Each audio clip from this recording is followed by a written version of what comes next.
Well, hey there, Catherine LANGMAN here, and welcome back to the Productpreneur Success podcast.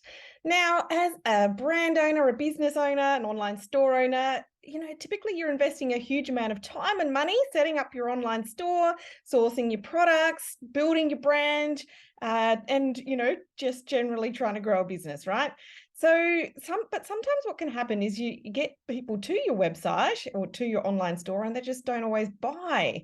And it can be incredibly disheartening to put all of this effort into getting traffic to your website, getting visitors into your online store, only to then find that customers just aren't buying, or at least, not buying at a rate that you really need them to build a profitable business. And so yesterday I was actually reading this article. I'm not going to be able to remember what blog I was reading it on, but it was about the men's athleisure brand Vuori. I actually don't know if I'm pronouncing that correctly, but never mind. Which was launched nearly a decade ago now. And it was initially launched as a men's yoga wear brand. So not really fashion stuff that you'd wear casually. Anyway, the founder in the, what was described in the article, the founder talked about raising an initial $700,000 in startup capital, which was, from friends and family, and using this to get his business off the ground. And, you'd sort of think 700K, that's a pretty decent whack of cash. You should be able to get things working in your business with that amount of money. But he literally almost went broke before working it out and really getting things working from a traffic and sales perspective and a conversion perspective. And the problem was never the products. They were really great quality. People really loved wearing them. But still, the brand just was not converting enough customers for the business to be viable in the long term. And this is such a common thing, for really good quality products to not always just take off, right? So in this business's case, they were literally down to their last $20,000 before they were able to turn things around. And but they worked it out, and now they are a hugely popular multi-million-dollar a year revenue brand. And so in my business, I have the privilege of working with a lot of different brands at various different stages of their growth journey. And I can tell you two things from my experience. It is really common. It's a very common situation where you might be getting, traffic to your website. I think we all want more traffic all the time, right? But, you might be getting enough traffic or good volume of traffic, but it's just not converting to customers at a good rate. And secondly, there's just no one reason why this happens. So I described the reason, I will describe the reason in Vuori's case as we go on in this episode. But there are multiple reasons, right? And if you're finding that your conversion rate sucks and you should be winning more customers, you might find one of these reasons, or you might find multiple reasons from what we talk about today is contributing to your particular situation. So before we dive into this topic, though, you do need to understand that a low traffic volume in itself can also be a major reason why you're just not getting enough orders through the till, which should make sense. I mean, I think that, there's still occasions where I see people launching a website and they might have a handful of visitors coming in a day to their website, and they worried that something's wrong because they're not making any sales. But if you think about it, the average conversion rate for e-commerce is about 2%. So in order to get 2 orders, you literally need 100 visitors, but you kind of need that consistently. So if you're not getting at least 100 visitors a day, every day, on a consistent basis, then I honestly think that your primary focus should be driving more traffic. But even still, take a listen to this episode because there will be some really, really important things that you can do, and they're quite simple as well, to help give yourself the best chance of converting more of your visitors into paying customers. So we're going to dive into kind of 5 overarching topics or reasons why customers might not be buying from you. And I've got some notes that I'm going to work from today.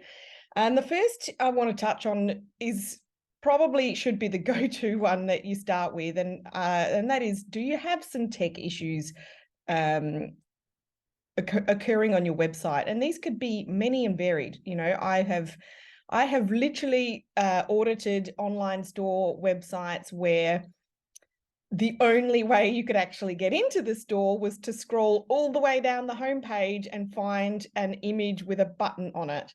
Like there was no top menu taking anyone into the store. So, you know, that's a design issue rather than a tech issue. I've seen other instances where you could add to cart, but then you couldn't progress forward or backwards. So, and that was only happening on, it was either happening on Android phones or iPhones. I don't recall which now, but, you know, clearly that's a tech issue that is going to stop people from actually placing an order if they can't get to the checkout, right? So there could be many and varied tech issues. Some others that I want to cover though, you know, some of them relate to the user experience on your website. Like you really need to be, number one, you need to be really super mindful that probably the majority of your traffic is coming from mobile these days. A lot of websites we're looking at now, they are getting the vast majority of traffic from mobile, 70% plus. So you need to make sure that your navigation is really intuitive, in particular for mobile. And it's going to be a very different experience navigating a website and an online store from the mobile versus a desktop. So you need, even though you might be working on your website on your desktop, you definitely need to go back onto the mobile version and make sure that it works. Some other things that can really inhibit purchase conversion would be things like, don't force your customers to create an account in order to check out. You know, when you think about it, a customer buying from you for the first time, they might not want to do that yet. You know, we all know that the minute we create an account on a website, we're going to start getting a lot more marketing emails and all of that kind of stuff. And we might not be ready to do that yet. We might just want to test a website out with one order first. Also, make sure that you are showing your shipping fees, or at least a flat rate shipping fee, or an average shipping fee, or at least have something visible all the time on your website so that customers don't literally have to add to cart and then start the checkout process to work out what the shipping fee is. And likewise, don't add extra fees at the checkout. I was super surprised, even just the other day. You guys all know about my sons who swim, and gosh, the amount of swimming equipment that gets lost and broken is unbelievable. I had to buy some fins for training for one of my sons, and you know, this is an Australian website. It's really uncommon in Australia to reach the checkout of an online store and be have taxes added to the total, but that's literally what happened. So that was pretty off-putting. And so if you have things like that where shipping fees are added at the checkout, or taxes or anything like that, you will see that your conversion rate goes down and the abandoned cart rate goes up. Some other kind of tech-related and user experience-related issues that could be impacting your conversion rate.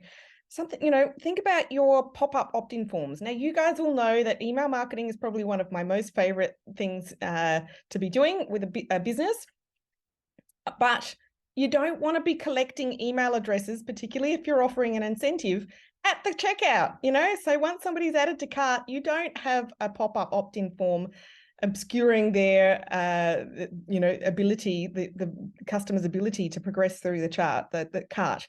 That's just the wrong place to show a pop-up. Another problem is too many steps from, you know, the home page to the checkout. So I was auditing a website a couple of months ago now, and this was not a Shopify website, but don't ask me which platform it was on because I can't remember. But there were so many steps to get from the home page to actually check out. It was probably double the number of steps that you would expect to experience these days in 2023. And, you know, every single step that you require a customer to take is an opportunity to lose them. So you've got to try and have the shortest possible route from the homepage to checking out on your website. Another experience that I had yesterday, I was looking at a new website to purchase something myself, And this was an Australian website, and they'd done a lot of things really well. They had beautiful branding. There was a lot of great information on there, and a lot of things were done really, really well. But they did not have an about page. And for me, if I'm about to purchase from a business or a brand for the first time, the About Us page is one of the first places that I'll go. I'll also go to pages like the shipping and returns policy, right? These are just really, really crucial pages to have on your website to really establish a trust as quickly as possible with your customers, right? Or your potential customers. And the about page, like if your customers are coming to buy from you for the very first time, they kind of want to know who they're buying from. You've got to make this a little bit personal. This can't be a nameless, arm's length, corporate-y, so to speak, page. It's got to be something a little bit more personal, because at the end of the day, people buy from people, and we want to know that there is a human being that we can trust behind the screen, and we're not about to get scammed out of our money. And I guess lastly there, just poor customer service would be another reason customers aren't buying. So there's a variety of ways now that you can actually provide good customer service. There's some great apps that help with live chat or just managing customer service inquiries. Having a phone number visible on your website, all sorts of things like that should be fairly simple to implement. But enough about the tech side, because there are a bunch of other things that might not be immediately obvious if you are struggling with your conversion rate. So the first thing that I really want to talk about, or the next thing that I really want to talk about is your website trustworthy? Now, I did just kind of touch on that a little bit, but more than that, we want to look into it more than that, because it's fine when a customer's bought from you before and they already know you, they know that the goods are going to get delivered, they know they love them, and it's a no-brainer to go back to purchase from somebody for a second time. But you're not going to grow if you're relying 100% on repeat customers. You need to have the new customers coming in order to grow. And so, acquiring new customers, converting visitors to buyers for their first purchase, this is the hardest part of your marketing and your advertising to get really dialed in. And so being able to establish trust very quickly is quite crucial. And there's a few things that you can do that can really help there. Certainly customer testimonials and reviews, and they should be the kind that are independently verified. So using apps like stamped.io or Judge Me can really help there. Also other trust symbols. So having really common payment methods, making sure, so if you're not on a platform like Shopify, which has a security certificate built in, the SSL, so other platforms like WordPress, you need to have that separate, because customers need to feel safe putting their credit card details in. So trust symbols like security, common payment methods, also as seen in type stuff, because this helps with credibility. Like if you've been featured in some sort of media, or somebody really well known and trustworthy has collaborated with you, where so say for instance you are a brand that sells kids baby swaddles or toddler sleeping bags, that sort of thing, and maybe you are able to collaborate with a sleep consultant that has a little bit of a profile in that baby and parenting space. That's going to immediately give you a higher perceived trust value versus a brand that doesn't have anything like that. But the third part of the whether your site is trustworthy that I really want to talk about here, and that is your website, does it look professional? Is it a professional looking design? Has it got professional looking images? At the end of the day, humans, we're fairly visual creatures, and we are going to judge a book by its cover. We can't help it. And so if you really want to establish that trust from the outset, you really want to think about, getting a little bit of professional help, probably, at least with your branding, okay? So, it's not hard to find a really good website theme to be able to build your website yourself, but in order to make it still look professional, make sure that you have some professional images. You don't need to have lots, but just a handful will really project the right image from the outset. And professional branding, super duper important. Something that looks, a little fuzzy around the edges, a logo that looks a little fuzzy around the edges and just looks like it might have been grabbed from clip art, that's not going to establish trust from the outset, I'm afraid to say. And so, super important there. At the end of the day, I know that it does add up when you have to invest in some of these things over time. However, you're going to save a lot of money in the long term by spending a little bit on those really crucial things up front versus, then spending a whole lot of money on say paid advertising down the track and it's just not converting on your website. Third thing that I want to talk about in terms of reasons why customers might not be buying from you is, do you actually sell what your customers want? Now, of course, part of this is the product, right? And, I mentioned earlier about the story of Vuori. I really wish I knew how to pronounce this brand properly, where, the products were really, really fantastic, really good quality products that customers really loved wearing. And I definitely see it happen a lot where a brand or a business gets off the ground and the products are really, really fantastic, but customers just aren't buying them, right? On the flip side, though, there are occasions where the products just really aren't what customers want. However, you want to think about whether, is it actually the product, or are you trying to sell the right benefits to the customers about your product? So this is what happened with Vuori. So like I said, I think in the intro, this particular brand initially launched with men's yoga wear. I don't recall the specific products, but they were very much geared towards guys going to yoga class, right? And they were going broke, and so they're down to their last 20 grand, and he's really, really struggling. And apparently, from the article that I read, the founder was previously an accountant. So you can imagine I could just imagine an accountant who can see all this cash going out and not coming in would have been extra stressful. Anyway, fortunately, he ended up asking some of his customers who had been buying his products and loving them, for some insight. And it turned out that these guys just, they could see more value in the products just for more casual wear, versus yoga, which is, I guess, probably a fairly niche thing for guys generally. And so they pivoted in terms of the benefits that they were selling with their products to really market them as athleisure or, more kind of casual wear, and they have taken off. So in terms of, are you selling what your customers want? We don't talk about the product, the widget itself. We've got to talk about the experience that customers want.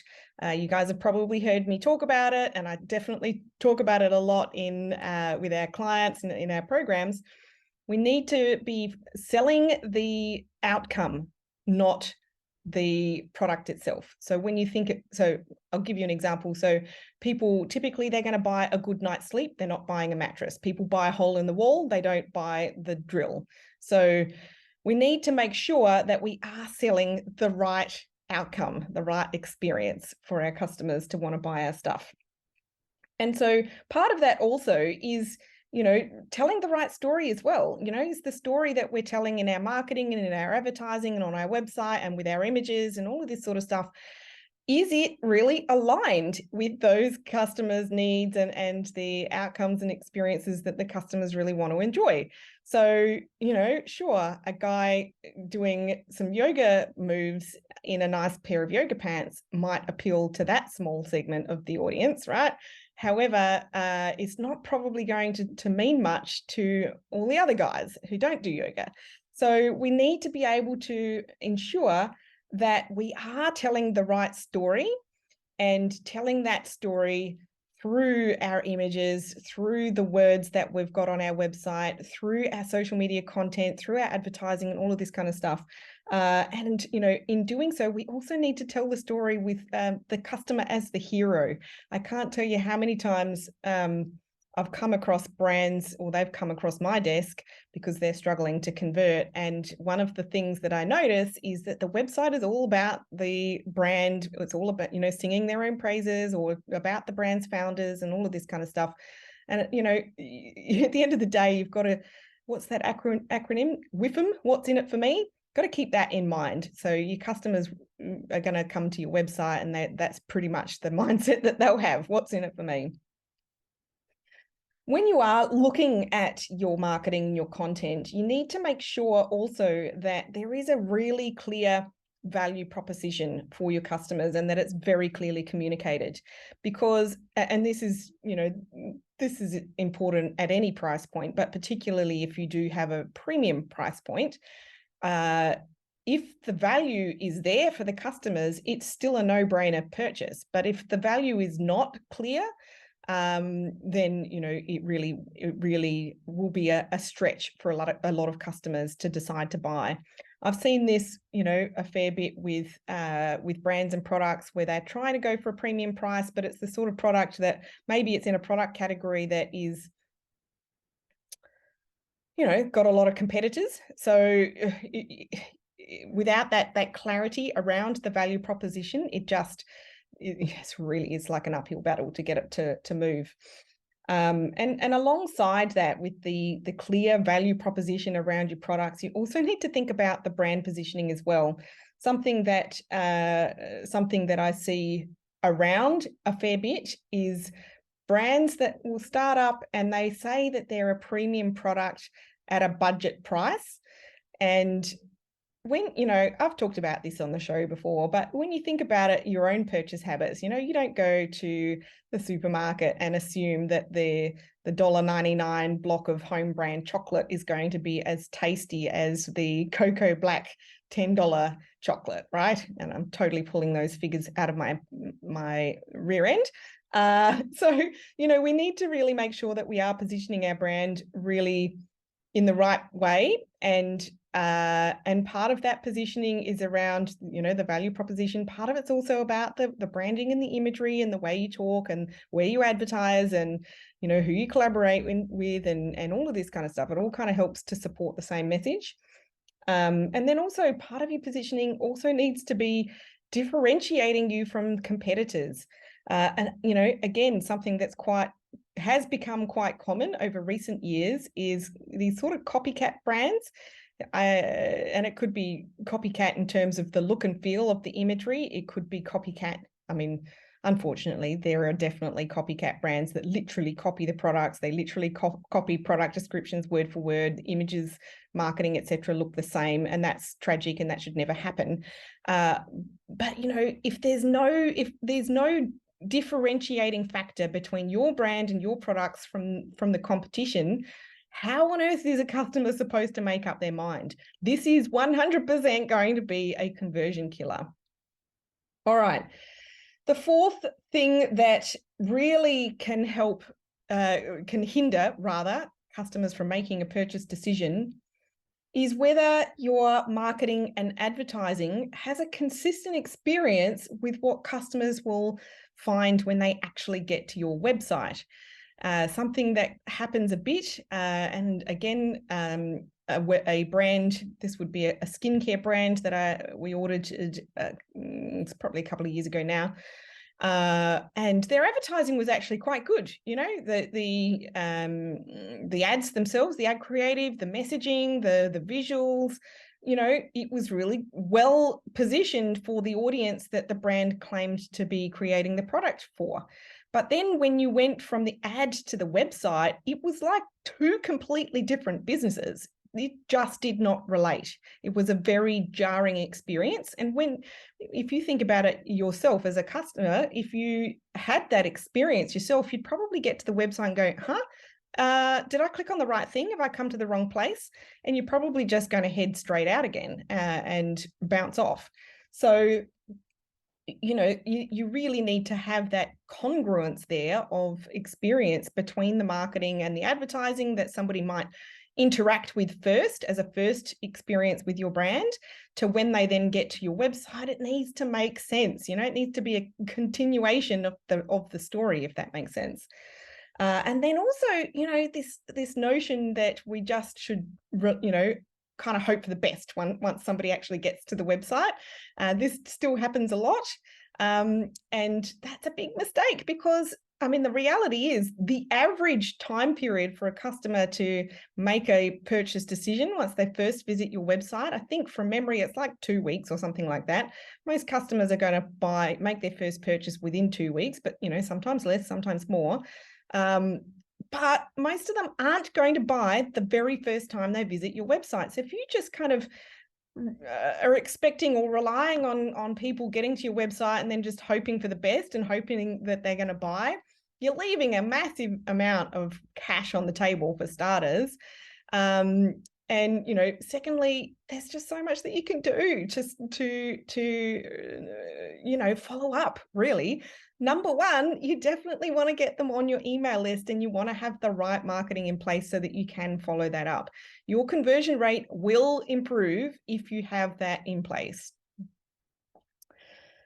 The final reason that I want to talk about today, and like I said in the intro, there's many different reasons why customers might not buy from you. I'm just talking about 5 in today's episode. But the final one I want to talk about today is just customer experience generally. And this is really relating to, you know, once people get to your website, right? So I'm not talking about the customer experience that somebody might have once they actually have your product, but, you know, more so as they're trying to navigate your website and make a purchase, right? And so you really want to think about, are there any perceived risks or roadblocks to a customer making a purchase decision? Because, you know, the reality is it is going to typically be harder for a customer to make a purchase decision from a website versus an in-store experience.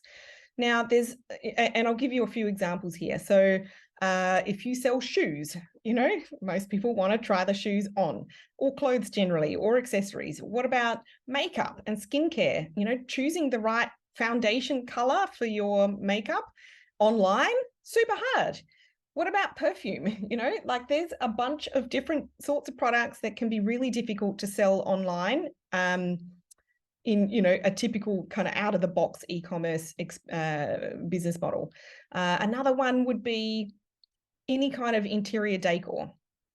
So what do we do if there are sort of, you know, perceived risks or roadblocks to a customer making a purchase decision? So there are a few options, and the good thing is we're in 2023 now. We're not in, you know, 2000 when I started my e-commerce career and everything had to be coded from scratch. There's so much technology that is available. A lot of it's cheap, a lot of it's free, a lot of it you know, you do not have to be particularly techie to get your head around it. Number one, I want to start with product selection quizzes. Super helpful. You know, if you sell something where you know, like makeup, like skincare, they're 2 really great examples where you know, you can help customers make a better decision than they might if they're just trying to, you know, pick something from the store. The last time I chose a new skincare brand to trial online, it's probably 18 months ago now, maybe a year ago. I can't remember exactly, but, you know, I really wanted to make sure that I was choosing the right options for my skin type. So a product selection quiz can be super helpful here.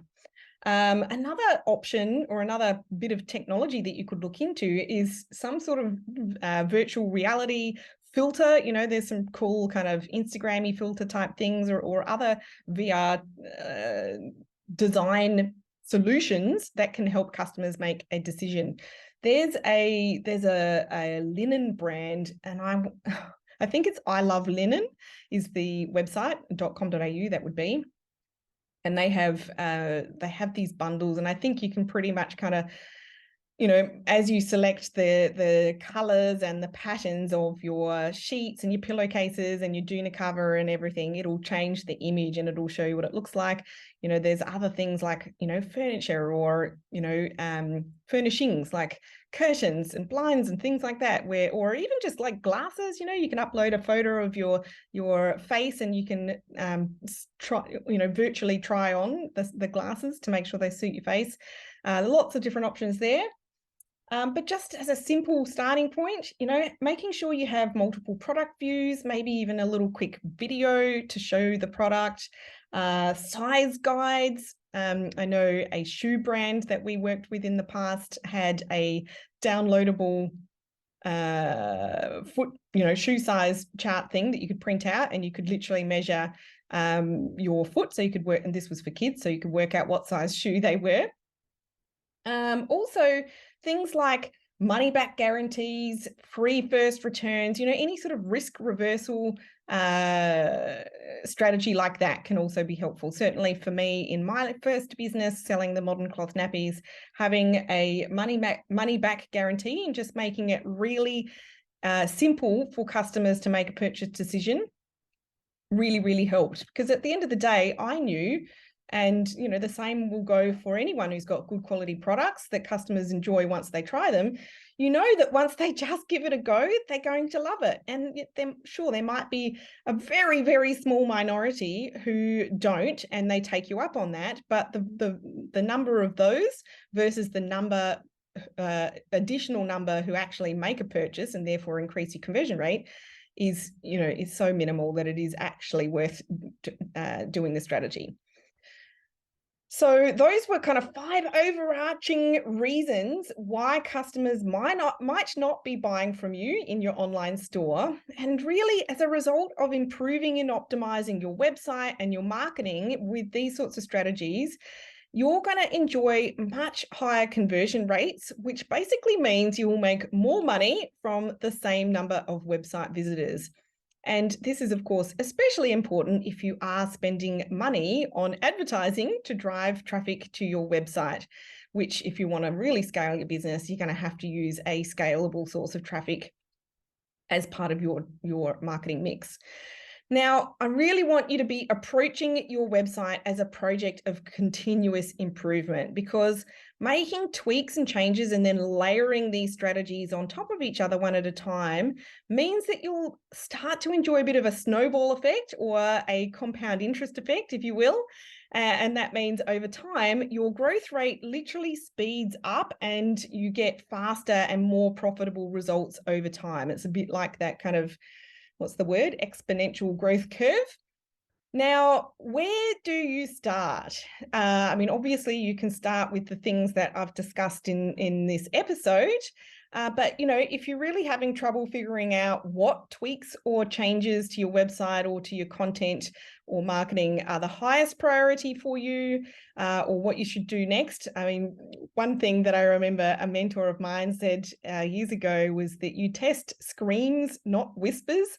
So that means start with the most obvious things, and don't be fiddling around with the fine, the small things that people don't really notice as a first step, because that's not going to shift the needle much. But honestly, the fastest way that to work this out for most people is probably to work with someone who's done it before, because that typically shortcuts the journey for you. But as always, when it comes to learning and implementing these things, there's always 3 choices. You can figure it out alone via trial and error. You can learn from someone who's already knows how to do it, or you can outsource it. And of course, each is a valid choice, and they will each take varying lengths of time. If you would like to speed that process up for yourself of learning or implementing and getting results faster, please reach out to me, because there are a variety of ways that I can help you depending on what stage of business that you're at.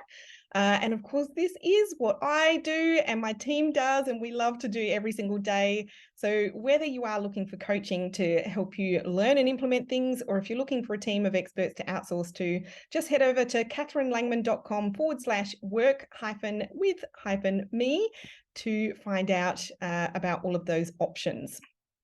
And we'll link to that on the show notes page, of course.